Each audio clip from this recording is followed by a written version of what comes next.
Namaste, guys. It's Wednesday night. What time is it? It's almost like 9:25 here, Pacific time. And I thought we would read from the Bhagavad-Gita As It Is. Bhagavad-Gita As It Is, written by His Divine Grace A.C. Bhaktivedanta, SWAMI Prabhupada. My name is Steve Ham. I want to remind you that I am not a teacher. I'm not a Vedic scholar. I'm just a follower of Lord Krishna, a devotee of Lord Krishna, and I follow the teachings of A.C. Bhaktivedanta Swami Prabhupada. So, before I start reading, I'm going to pay respects to my spiritual master and the spiritual masters that have walked before him in disciplic succession. Namo Vishnu Padaya Krishna Prastaya Bhutale Srimate Siddha Swarupananda Paramahamsa Iti Namane Bhashishide Krishna Chaitanya Prabhu Nityananda Siddha Swarte Gadadhara Seva Sade Gaur Bhakta Vrinda Hare Krishna Krishna Krishna Hare Ram Ram Ram Hare Hare Hare Bo Krishna Jai Jai Shri Prabhupada Hare Bo. So tonight we'll pick up where we left off on Monday. We started with chapter 1, and we're in chapter 1. We read through text 4, so tonight we're going to read texts 5 through 9. Couple of things. I'm going to read the translation of the text, and then if there is any purport for the translation. Sometimes there's a purport. Sometimes there is no purport. When I say the translation, it's because this was written. I can show you, if you can see it, let it focus. It's written in Sanskrit, and then kind of the English version of that. And then there's an English translation, and then potentially a purport. So I'm going to start with, let's see, I'll pull this camera down a little bit, guys. Let's see if I can pull this camera down just a little bit. Bear with me. There we go. That's a little much. Yeah. Let's see. Bear with me. Okay. It's kind of hard to set up the camera in the right spot when I'm reading. So, because I'm kind of hunched over reading, and I need the mic where you guys can hear me okay. So hopefully I'm not popping my peas. Also, just as a reminder, I am just a student, so I do make quite a bit of errors in pronunciation of some names and places. Please accept my humblest obeisances and apologies for that. All right, chapter 1, text 5, translation. There are also great, heroic, powerful fighters like Drishik Ku, Sikitana, Karisraja, Purjit, Kuntahoja, and Sabaya. Sorry, it's going to be, the first chapter is going to be a bit tough for me, guys. It'll get a little easier for me after we get through into the second chapter. Text 6, translation. There are mighty Yadmanyu. There are the mighty Yadmanyu, the very powerful Utmaju, the son of Subhadra, and the sons of Drupadi. All these warriors are great chariot fighters. Text 7, translation. O best of the Brahmins, for your information, let me tell you about the captains who are especially qualified to lead my military force. And then now we are in text 8. These are the personalities like yourself, Bhisma, Karna, Kirpa, Asvathma,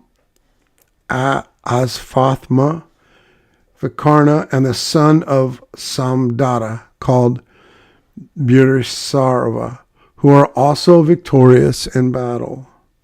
Text 9. Translation. There are many other heroes who are prepared to lay down their lives for my sake. All of them are well equipped with different kinds of weapons and are all experienced in military science. Purport.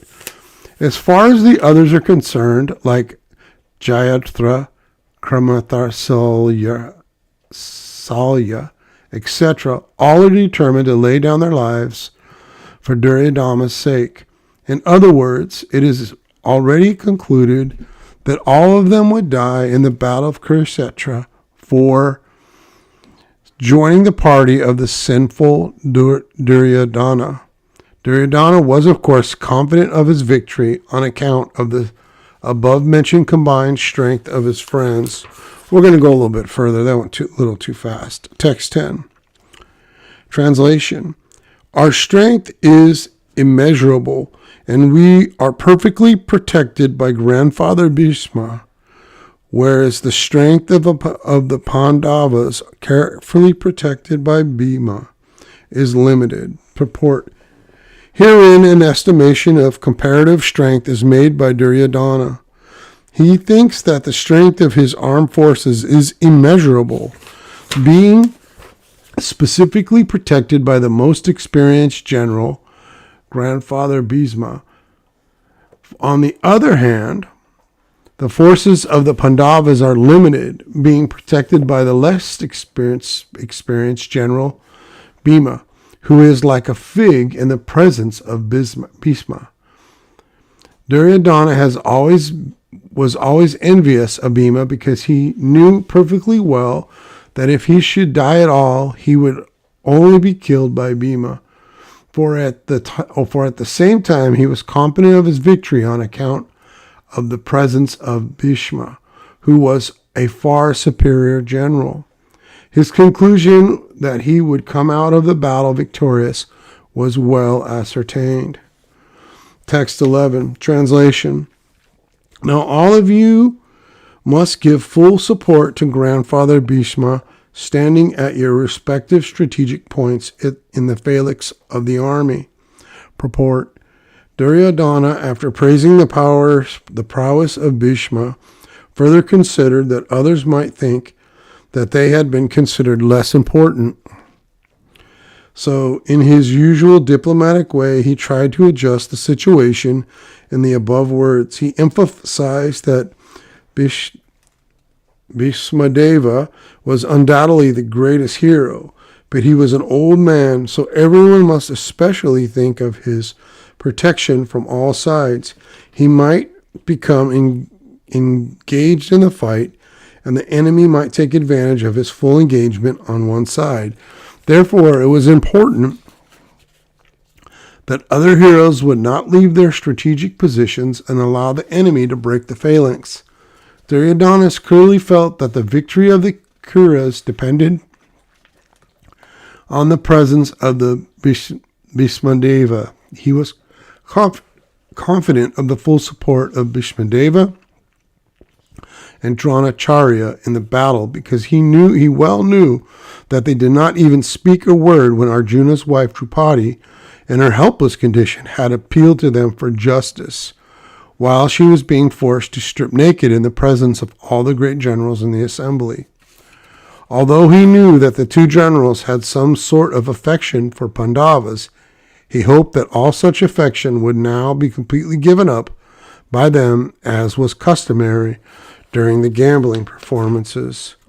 I think we'll go through 12. Okay. Text 12, translation.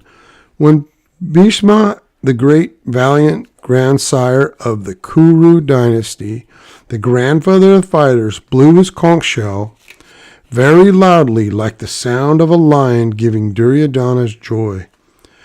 The grandsire of the Kuru dynasty could understand that inner meaning of the heart of his grandson Duryodhana, and out of his natural compassion for him, he tried to cheer him by blowing his conch shell very loudly, benefiting his position as a lion.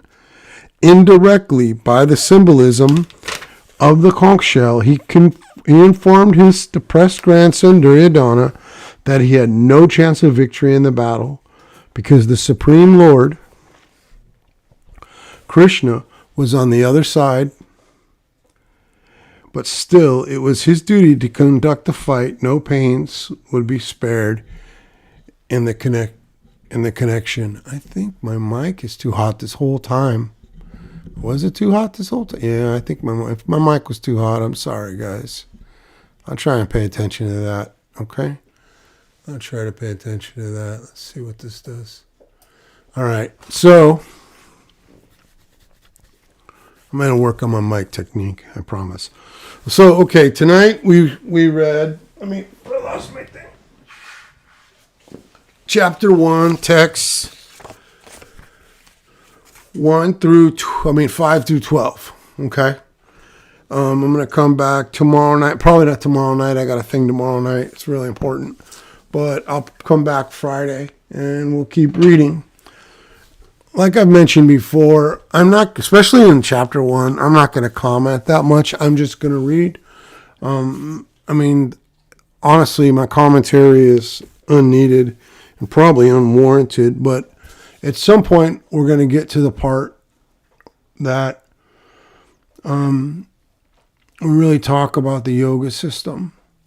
And I won't try to explain it so much as I'll talk about my experience. That's all I really know about is my experience. So anyways, that's what I have for you tonight. I hope that this finds you, if you happen to run across it, it finds you well. If you enjoy the content, please comment or say something.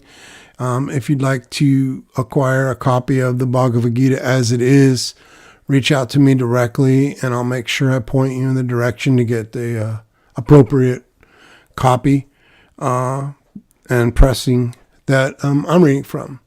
So anyways, I hope you have a wonderful Wednesday night. I love you. Namaste and Hare Krishna.